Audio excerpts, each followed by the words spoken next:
wabarakatuh. Nama saya Pisya Primanisi, NPM 1911060021, jurusan Pendidikan Biologi. Di sini saya akan menjelaskan tentang hasil evolusi, yaitu adaptasi. Nah, evolusi sendiri mempengaruhi setiap aspek bentuk dan perilaku organisme. Yang paling menonjol adalah perilaku spesifik dan adaptasi fisik yang merupakan hasil seleksi alam. Nah, adaptasi ini meningkatkan fitness dengan membantu aktivitas organisme, misalnya dalam memperoleh makanan, menghindari predator, atau menarik pasangan kawin. Nah, organisme dapat juga merespon terhadap seleksi dengan cara bekerja sama, biasanya dengan membantu kelompoknya atau anggota kerabatnya melalui simbiosis mutualisme yang bermanfaat. Nah, dalam waktu lama, evolusi menghasilkan spesies baru melalui pemisahan populasi moyang, menghasilkan kelompok baru yang tak dapat atau tak akan kawin dengan sesamanya lagi. Hasil evolusi ini dibagi menjadi dua, yaitu makroevolusi dan juga mikroevolusi. Nah, makroevolusi ini adalah evolusi yang terjadi di atas tingkat spesies, seperti misalnya kepunahan dan spesiasi serta. Kemudian mikroevolusi yaitu perubahan evolusi yang lebih kecil, seperti misalnya adaptasi di dalam spesies atau populasi.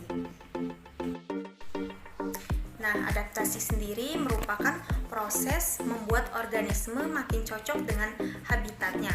Istilah adaptasi juga dapat menunjuk sifat yang penting bagi ketahanan hidup organisme.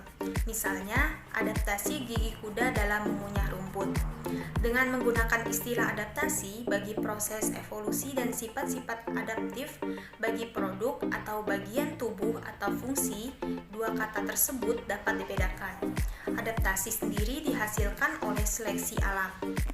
Nah, definisi dari Theodosius Dobzhansky yaitu adaptasi adalah proses evolusi di mana lewat proses ini organisme menjadi lebih mampu hidup di habitatnya atau bisa lebih dari satu habitat.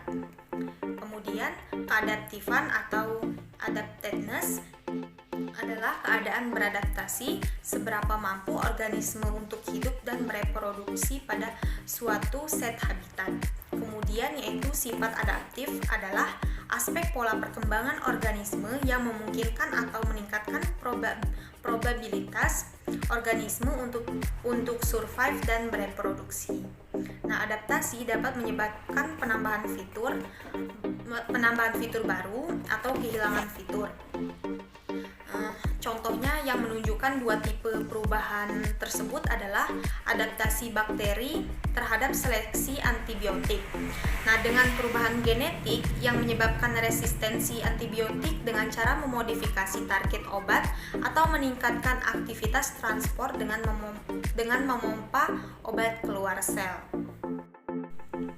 Nah, ada satu gagasan yang menarik namun masih kontroversial, adalah beberapa adaptasi dapat meningkatkan kemampuan organisme menghasilkan keanekaragaman genetik dan beradaptasi terhadap seleksi alam atau meningkatkan organisme membentuk sesuatu.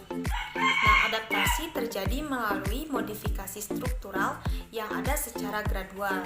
Akibatnya, struktur dengan organisasi internal yang mirip bisa memiliki fungsi berbeda pada organisme yang bersanak. Nah, ini hasil dari struktur moyang tunggal yang beradaptasi untuk berfungsi dengan berbagai cara. Contohnya pada tulang pada sayap kelelawar misalnya sangat mirip dengan tulang kaki tikus serta dengan tangan primata.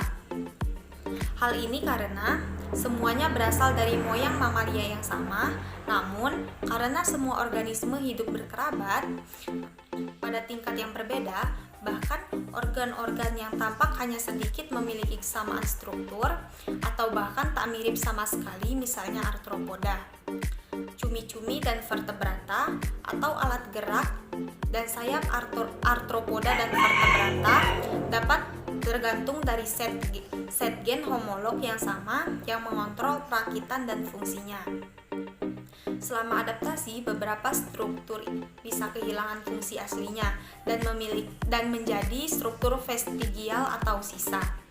Nah, Struktur semacam ini bisa hanya memiliki fungsi yang tidak signifikan atau bahkan tidak berfungsi sama sekali pada spesies baru ini, namun memiliki fungsi yang signifikan pada spesies moyang atau spesies sanak lainnya. Nah, contohnya yaitu pseudogen, sisa mata yang tak fungsional pada ikan penghuni gua, sayap pada burung yang tak mampu terbang, dan adanya tulang pinggul pada ikan paus dan ular. Contoh struktur vestigial pada manusia termasuk geraham bungsu, tulang tungging, usus buntu, dan benjolan pada kulit atau gosebum, serta refleks primitif.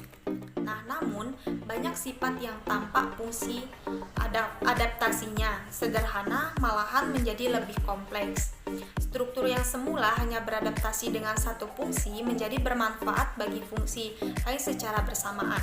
Nah, salah satu contohnya adalah sejenis kadal Afrika atau Holaspis guentheri yang kepalanya berkembang sangat ekstrim untuk bersembunyi di celah. Nah, kepalanya jadi sangat pipi dibandingkan dengan kerabat terdekatnya.